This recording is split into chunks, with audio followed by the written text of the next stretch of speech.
Welcome to Almost Functional Gaming. We aim to help all followers of Russ and the Allfather to improve on the tabletop.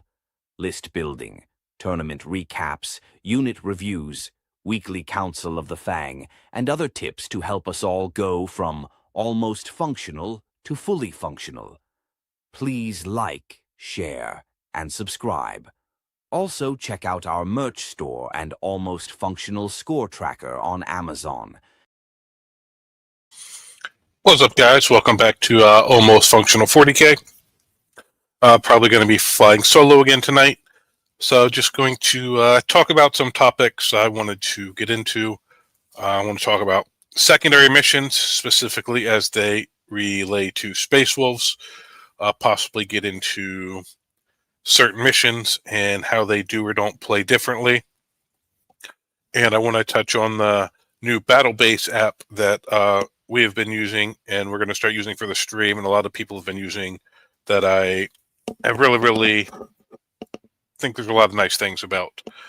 With that being said, the first thing I think I really want to get into is going over, I guess, secondaries, but also why I always build certain units into my list, like specifically regular scouts. I know with the new Wolf Scouts in, a lot of people are potentially dropping regular scouts for the points to put in Wolf Scouts, and I think that's a mistake. The new Wolf Scouts have a different role, so you need to drop other things to put them in the list, not the scouts. I think one scout squad at least is amazing. Because a lot of times, pretty much all the time here, I'll go ahead and bring up this screen here. Where is it? Right there. So a lot of times with the scouts, this is layout 1, but other layouts do similar things. But I like to deploy them kind of in the middle here, between either my expansion, most likely my expansion in the middle, occasionally their expansion in the middle. One, to help push back other people's infiltrate and scout moves, because that really pushes back our turn 1 deep strikes, which is a really unique ability to bring in a big Terminator brick turn 1 that a lot of people don't have. So you need the scouts for that to help clear that brick out. And then the 6-inch scout move.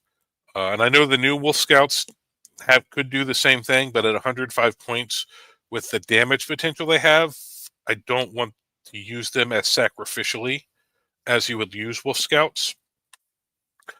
Or as you would use regular scouts. Wolf Scouts can actually kill stuff and are a better resource a little later in the game, as opposed to regular scouts, which I am completely fine with dying turn 1 if they score me a couple points or something, or move block something, or just do something useful early and die. My regular scouts rarely make it past turn 2, but I find what they do in that early game for me is well worth it. So there are 19 secondaries, really 18 if you discount call, which most of the time people don't have. If you're in the rare situation they do, then there's 19, and there's 4 that can be redrawn. So defend, display, storm, and behind. Defend and display have to be redrawn. Storm and behind both may be redrawn. So those are 4 you don't have to worry about being stuck with turn 1. So that leaves us 15 or 14 if you don't count call secondaries left. And of those, 5 are bad for a turn 1 draw. 9 are good or great. So you actually have, and this is with the Wolf Scouts, or with the regular scouts. I keep calling them Wolf Scouts. With regular scouts, that makes they can score you some really early secondary points without having to expose anything else and let everything else just stage.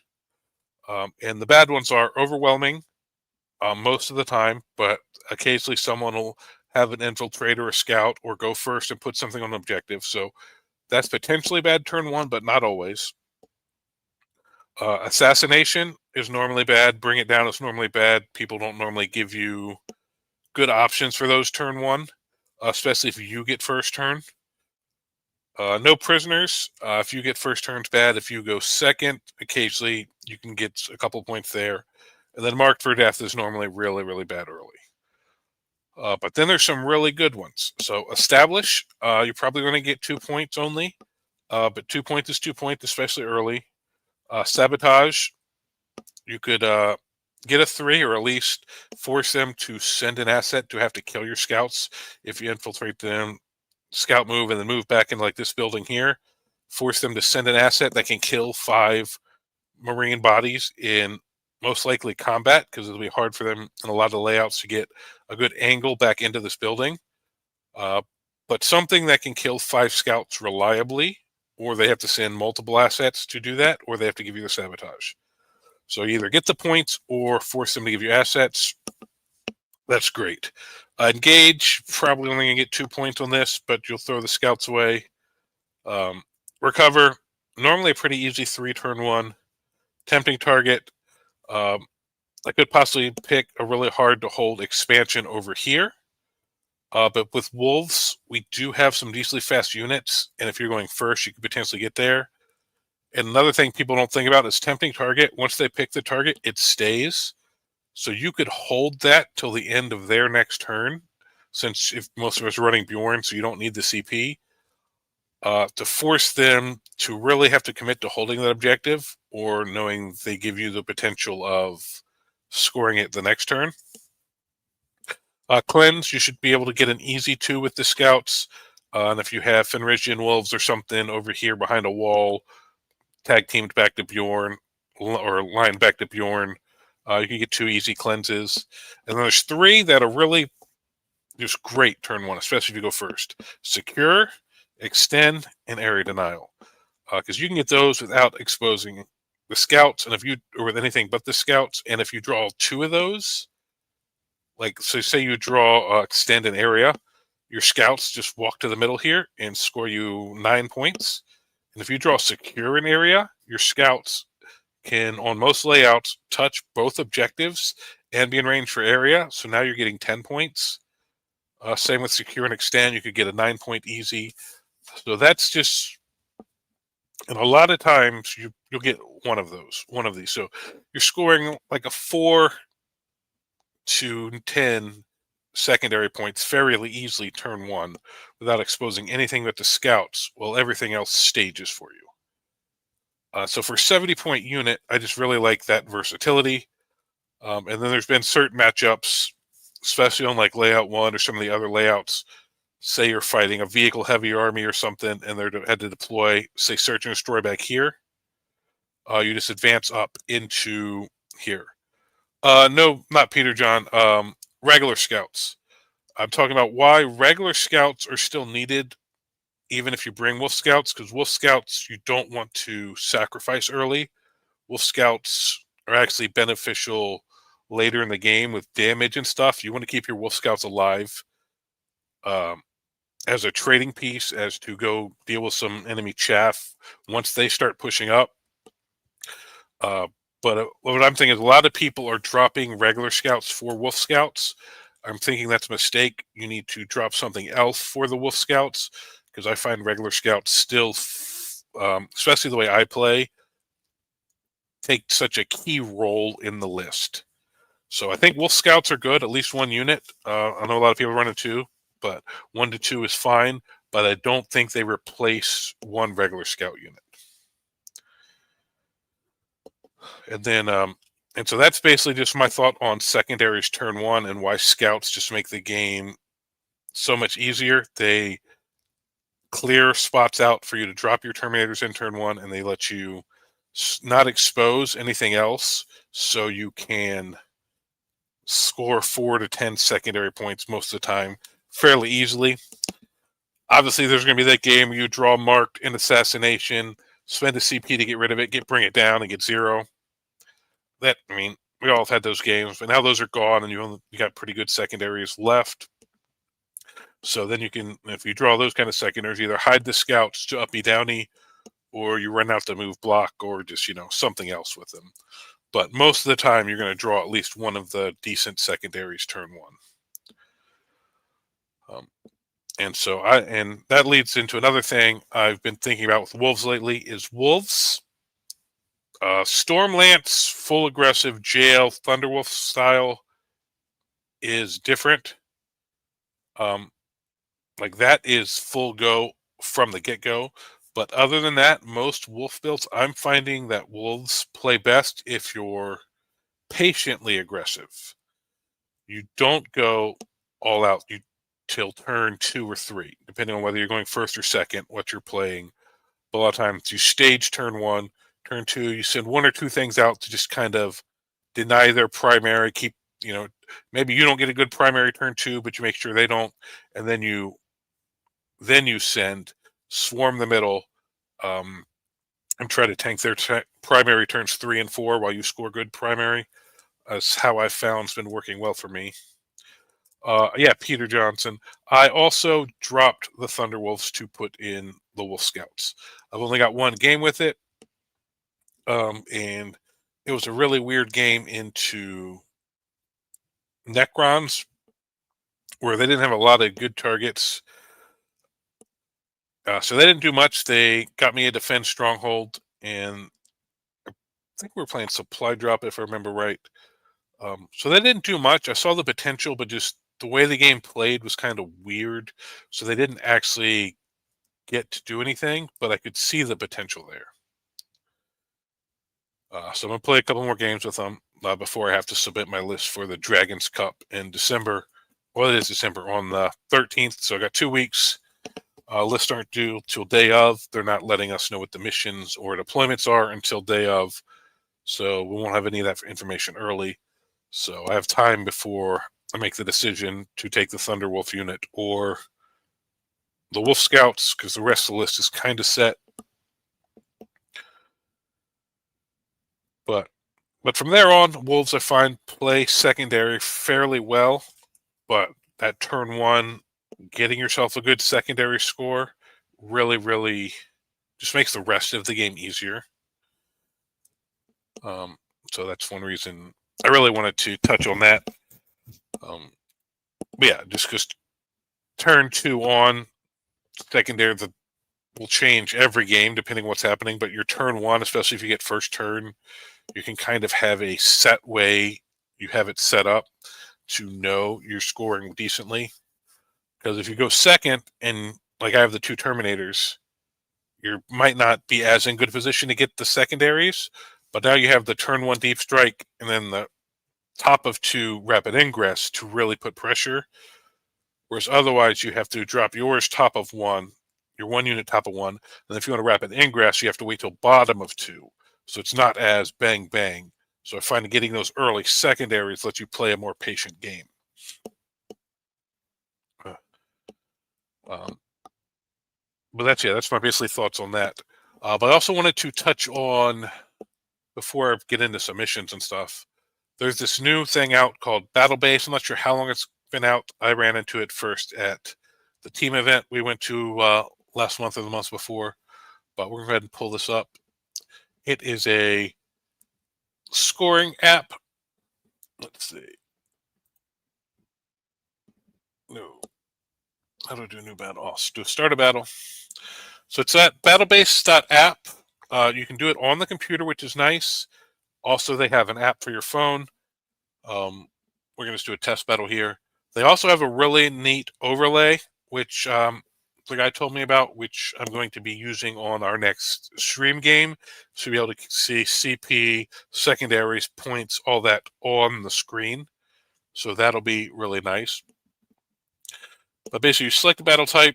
Here we're just selecting test opponent. But if someone else has the battle app as well as an account, you can pick their name.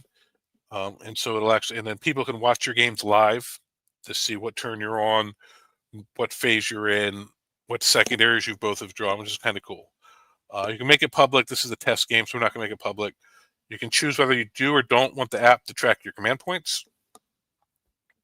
You can set a time limit. Location, I've got mine set for right here at the HQ. Right here, you can put in your live stream URL. So when I do live stream the games, I could put the URL here so people could possibly go watch the game if they just stumble across it on the app. They have a roster builder you can use so people can see your roster in the app. I've already built one, so I'm not going to do that here, but they do have a roster builder. The next you over here, chapter approved. You can choose whether to use challenger or twist cards. Obviously, competitively, we're not. And then this is strike forced. Now you go over here, add a roster. I have the roster still in here from when I played. We did the stream game the other night. They have a test roster here. So it tells you I'm Spatial as Gladius. He's Tau Kalyan. Right here is where you pick whether or not you'll get the 10 paint points. And the thing I like about this app is it doesn't add the paint points till the end. So you're sitting there at 0-0 at the beginning of the game, which is kind of the way it technically works in the rules. Some of the other apps just give you the paint points up front. Here you have the option to select from the list of missions. So it shows you the mission and the deployment, what layouts it works with. Or you can select random if you and a friend are just playing and you're not practicing a specific. So let's do random for this. So we got supply drop with sweeping engagement. Then same thing, they show you all the layouts. But we'll just do random here because that stuff doesn't matter. I'm just showing you the thing. So then they have you place objective markers. They show you where they go, which is really, really nice. Then they have create the battlefield. So they have show you where all the measurements for the terrain pieces are. So after that, you now you get into the actual game. That's all your setup. So we'll say I'm the attacker. Choose whether you guys are doing tactical or fixed. We'll leave them both tactical here. If you're sport, you can declare roster formations, what's in reserve, what's in transports, but that doesn't seem as important. Then you deploy your armies. Now we're here to roll for go first. All right, so we'll say I go first. And it really, really breaks it down step by step for you. So right here it says resolve pre-battle ritual rules, so scout moves, redeploy, any of that kind of stuff. And then you're ready to start the battle. So you can have it randomly select cards for you, or if you like to draw, you can draw and then pick them here. So we'll just do random. So bring it down, establish locust. This is letting you know it has potential to be discarded if they have no monster or characters or monster or vehicles, but we'll just assume they do. All right, so then I don't have it on here, but you can set it up to remind you to take pictures. So each phase, like movement phase, you could take a picture with your phone and it'll show people where you were at the movement phase and stuff like that, which is kind of cool. I'm going to move these comments off the screen so we can see this a little better. But all right, so you do your movement phase. Right here it shows supply drop, establish locust, bring it down. I did my movement phase. All right, I do some shooting. I do any charges. None turn one. We're to stage in turn one. Fight phase. All right, then it gives you the option to score end of turn secondaries. Bring it down, most likely was a 0. Establish locust, you probably could get a 2. Now it gives you the option to discard or keep bring it down. I like to keep it because I have Bjorn. So let me go to end of my turn. So now we're on to player 2, who is blue. So now they would draw 2. They get behind, so they can redraw. So it gives you the option of redraw or discard. So redraw. So he got assassinate and storm. Then he has the option to redraw storm. He probably would. Behind. All right, call I don't have. So we get rid of call. So then he has to select. All right. So now we end up with extend and assassinate for my opponent. So they would do their movement, their shooting, charge, fight. You play all the game normally, but at each step, you have to click at the end to advance, which may take some getting used to. And you can take pictures at each step if you want to. So then I didn't still get any bring it down because you can score bring it down during his turn. I didn't. Assassination, I wouldn't give him that turn 1. He could probably get a 4 there. So now he has the option to discard assassination, and it tells you he will gain the CP. I have the option to discard bring it down, but since I didn't do it on my turn, I will not gain the CP. Boom. All right, so now here's your victory points. It's 4-2. So going into the next turn, select 2 random missions. confirm. Now, since it's turn 2, we can score end of command phase secondary point or primary points. Say control 1. And then just keep doing that. You go through your phases, score into turn secondaries. Probably not. I'd probably do that. Once again, we'll hold on to that. They select theirs. Keep them to a 5. We'll keep it tight. And I'm going to just start clicking through some of this to show you now. Establish. Say they did. Probably not. Both discard. No call. So when you discard a card like call, then you have to click the redraw card. Anything else, it actually does it for you. All right. It kept me to a 5 again. So let's go through. Then you score end of turn. Display of might. Sabotage, we said we're working on. You notice it didn't even give me the option to score sabotage because they had just drawn it and doesn't score till his turn. So it's got all that programmed in, which is really, really nice. Engage and cleanse. Oh, let's do this. So down here, each turn I should have been clicking on that to get Bjorn CP, so I should be FCP. But right here, we're in. There we go. So we're into his command phase. 5. So in this movement phase, oh, he wants to reroll in advance. Oh, why am I not doing it?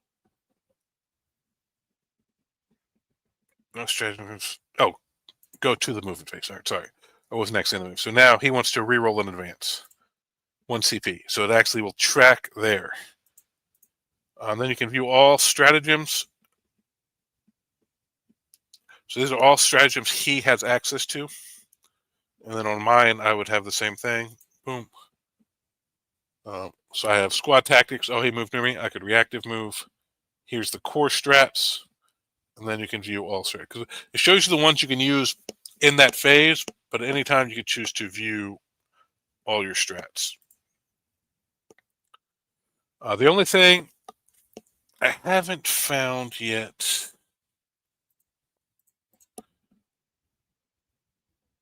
which either I don't know how to do it or they need to add it is, say you have a Vectora, making them use an extra strat, an extra CP.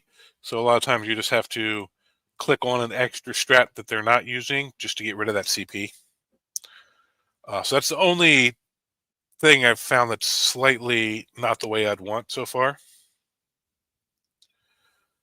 Paul, I don't think GW has actually hinted Russ is coming back. A lot of us are hoping, and people are seeing little things here and there that they want to interpret that way. I haven't seen anything I would 100% say is for sure a hint that Russ is coming back, but a lot of people are hopeful for that. But if you keep moving through the turn, I will discard that. He will score engage and cleanse. So they just keep doing that through the game. Score. This is turn 4. So say I get an 8. Area denial. Recover. So I know it's getting a little repetitive here. I just want to get down to the end of the thing. Movement phase. Overwhelming force. Oh, so there's any phase you kill something. So in shooting phase, they killed a unit on the objective. And then here they killed a unit. So they got full overwhelming force. And then say they got their tempting target because there's only be 2 objectives at this point on this mission. Now turn 5. Hopefully I set this up well so I could score the 15. Then we go through my last turn. Say I stormed and this fan keeps going. They would get their 2. Movement phase, shooting, charge. And it does let them score theirs at the end. So supply drop, say they got the 15 too. I got my defend. They killed a vehicle. They displayed a might. They got me 64 to 59. Boom.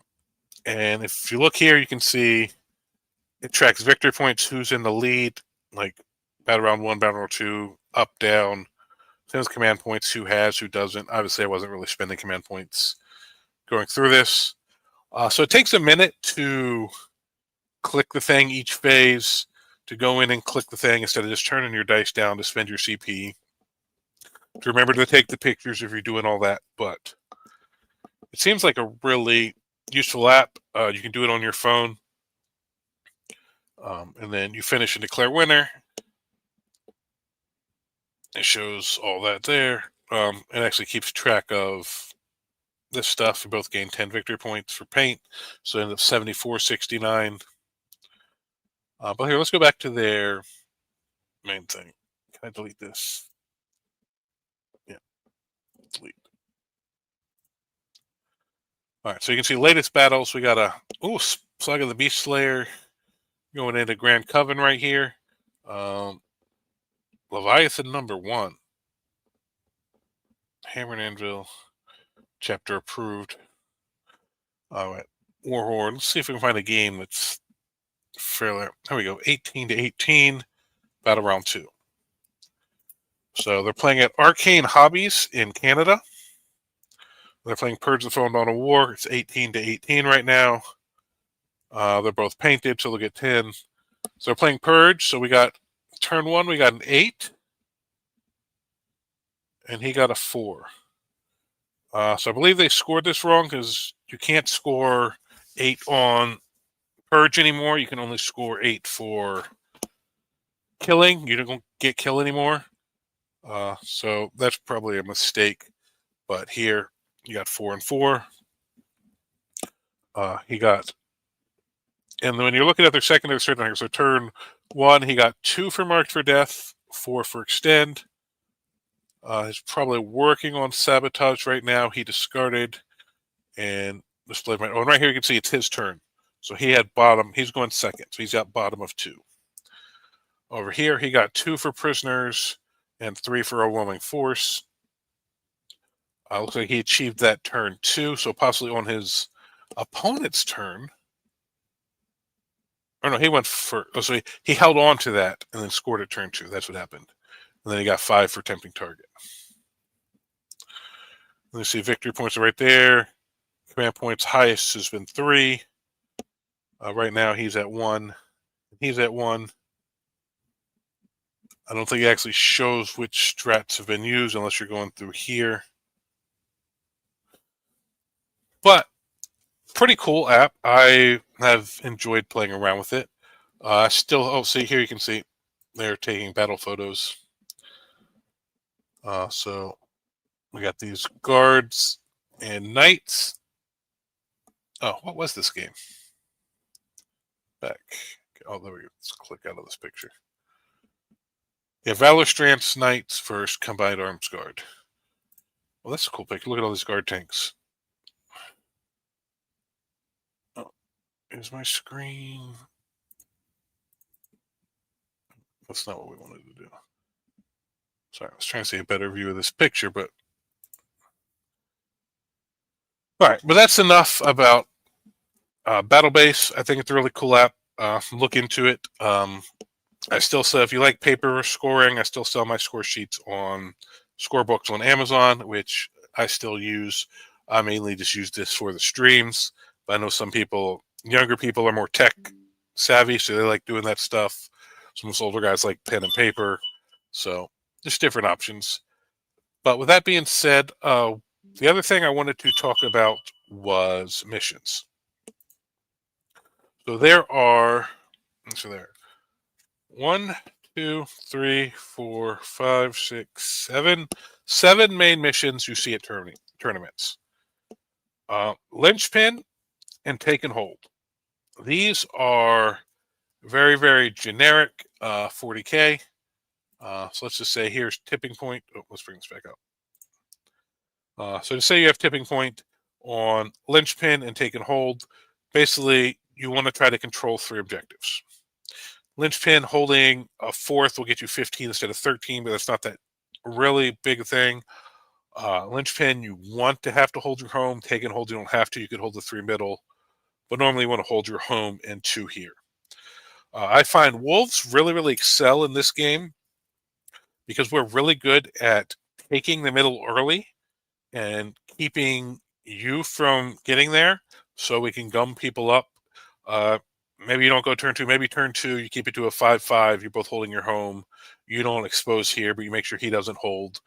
And then you push turn 3, you hopefully get your 15 or 13, depending on the mission, and keep him to a 0 or a 5, depending on whether it's or a 5 or a 3, depending on whether Lynch, Taker, or hold. So you got a 10-point advantage. Then you do that for 2 turns, and now they have to dig back. So you can really push early to try to get a primary lead on these missions. But you can't do that on all the missions.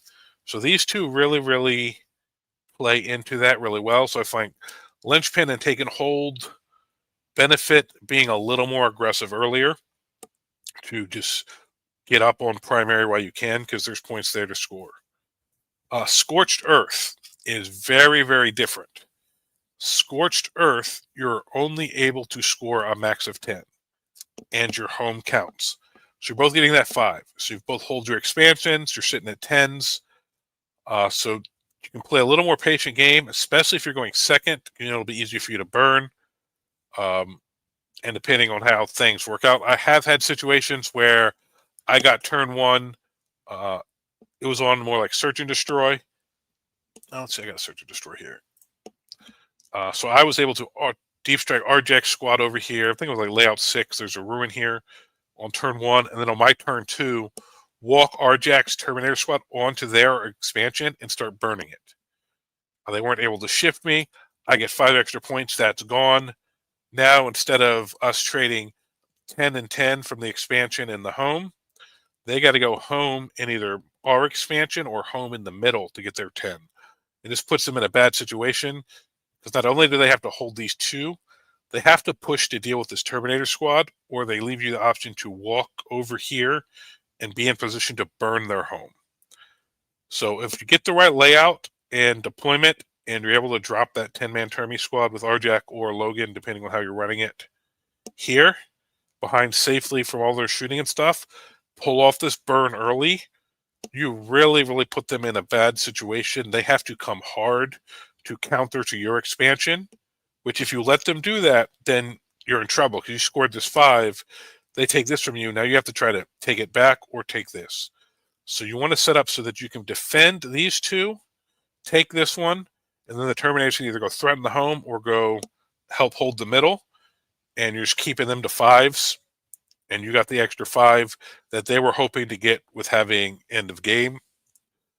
So I think that just really is how I play Scorched. And if you're not in a position to do this, say you're playing Tipping Point or something, Crucible, where they don't give you the deep strike, they have more stuff here, then you just play it more patient, 10, 10, 10.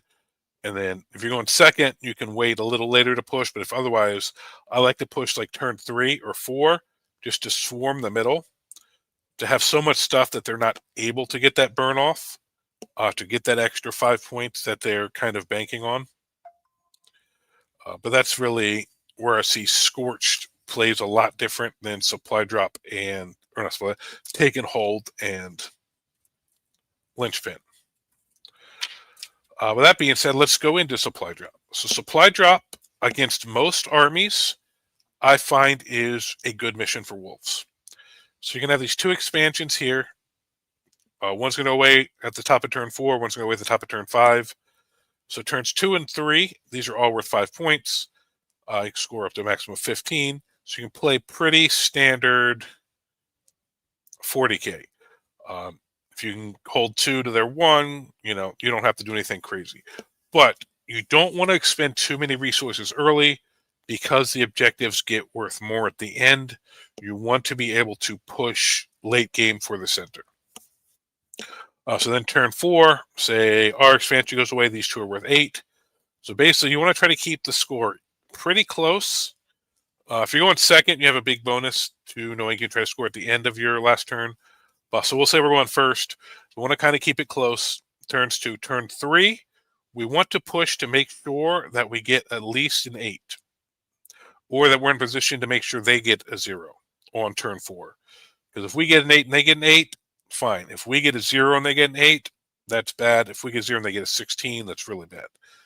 So what we want to do is turn 4, push, or turn 3, push for the middle hard if you've been saving your resources. And just swarm this middle here. So that their turn 4, they can try to shift you. They'll hold this one probably, but you'll get your 8. They'll get their 8. And then you should hopefully have enough here that on turn 5, you get your 15. And depending on who you're fighting, if you have enough stuff here, you possibly 0 them with them going second.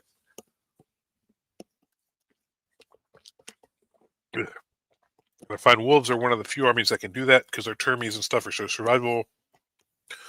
But you need to keep them alive and trade other pieces early so that you can walk 2 Terminator squads or whatever you're running, wolf in everything here on the center at the end. And I find that a lot of times is what swings that mission. Next up, we got Terraform. I haven't been seeing that as much here lately. Locally, maybe you see it more other places. So all the objectives are worth 4, up to a max of 12, unless you Terraform. So that's another thing I like, having scouts early. You get turn 1, you set up a Terraform here on your expansion. They have to come try to do something about it. Or even better, you walk Fenrisian wolves up here to Terraform. Scouts Terraform here. They have to come try to kill you. So they may or may not be able to turn it off. If you get early Terraforms up, it can be a pain in your opponent's butt, getting those couple extra points a turn that they're not.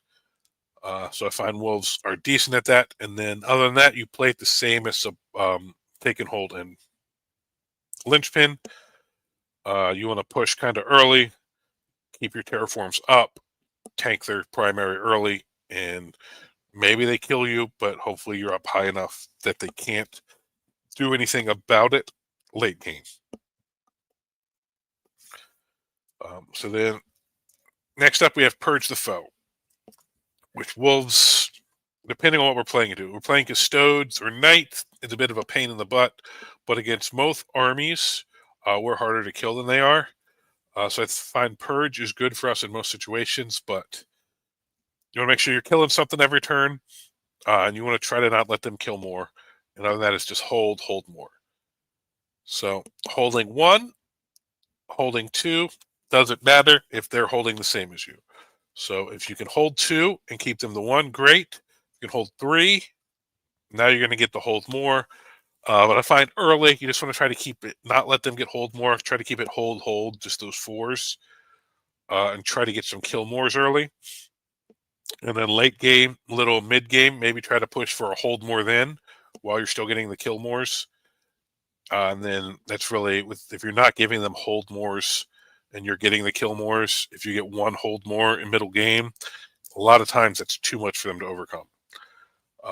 But honestly, if you're playing Custodes or Knights, they'll probably try to do the same tactic to you. So you might have to push a little early to get some hold mores, knowing they're probably going to do the more kill mores than you. So that's just something you have to play matchup-wise.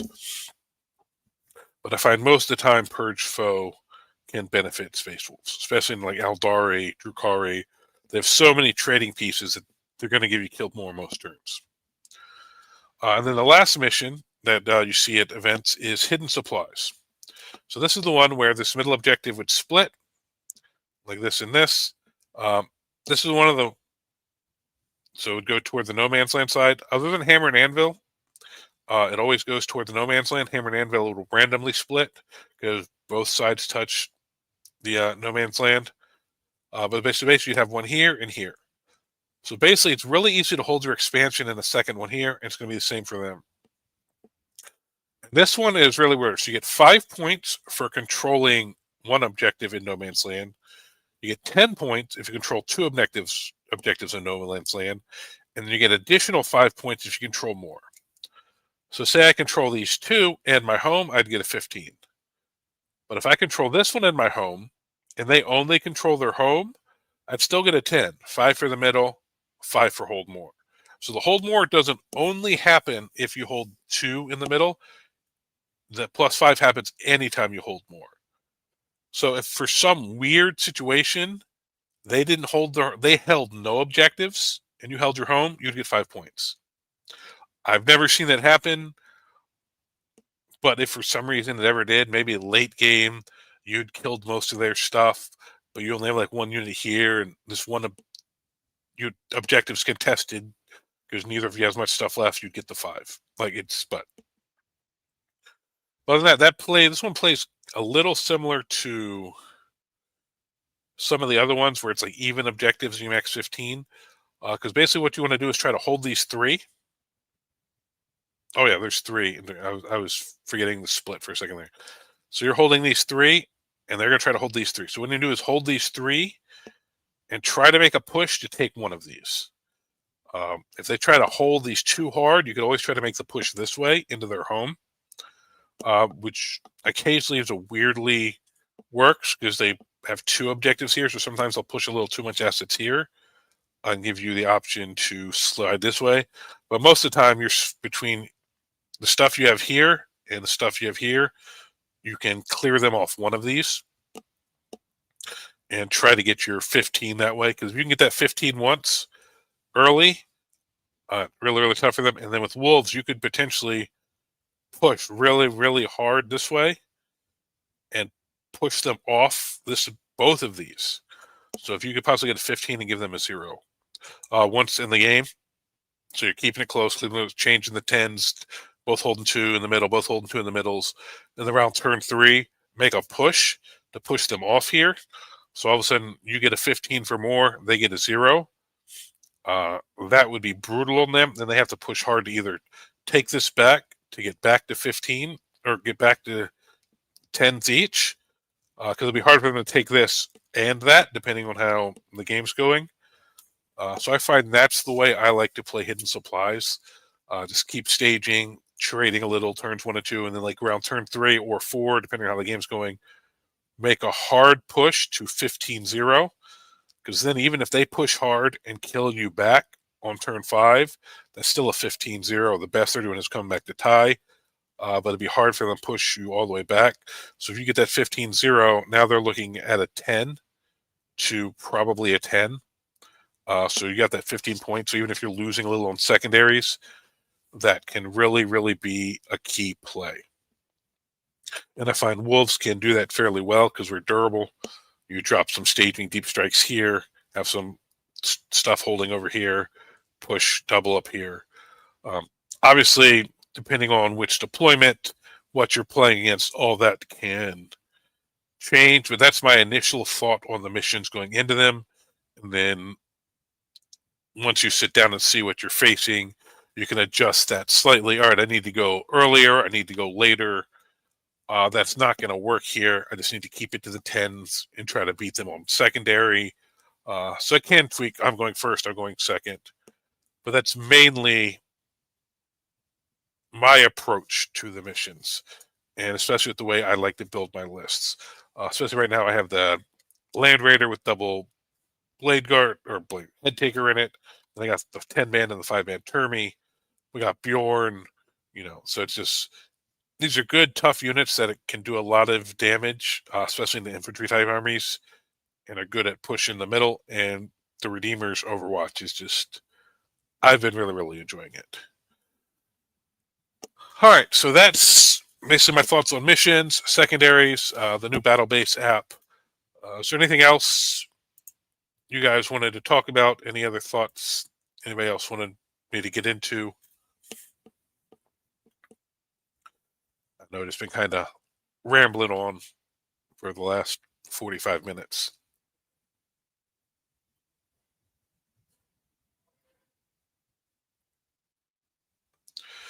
All right, well, we're hopefully going to have a stream Friday, trying to find 2 more people who want to get involved, either 2 people to play while I run the stream or someone to play me while someone else runs the stream. So now that I've got the camera and stuff set up, the that's the biggest problem I'm having, is getting people who want to come play on the stream. But that's something I'm working on. And keep an eye out Thursday.